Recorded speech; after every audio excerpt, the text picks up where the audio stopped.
ಮುಸ್ಸಂಜೆ ಹೊತ್ತಲ್ಲಿ ಮಂಜಿನ ಮಳೆಲಿ ನನ್ನವಳು ನೆನೆಯೋದನ್ನ ಕಂಡು ನಾನು ಕರಗಿದೆ.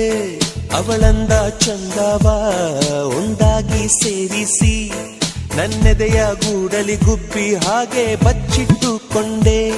ಮಳೆ ನಿಂತೋದ ಪರಿವೇ ಇಲ್ಲ, ಅಲ್ಲಿ ಏನಾಯ್ತೋ ಅರಿವೇ ಇಲ್ಲ. ಎಷ್ಟೋ ಮಾತುಗಳು ಎದೆಯಲ್ಲಿ ಉಕ್ಕಿ ಬಂತು, ಬಾಯಿ ತೇರೇದೆ, ತುಟಿ ಮೇಲೆ ತೂಟಿ ಒತ್ತಿ ಹಾರಿ ಹೋದಳು.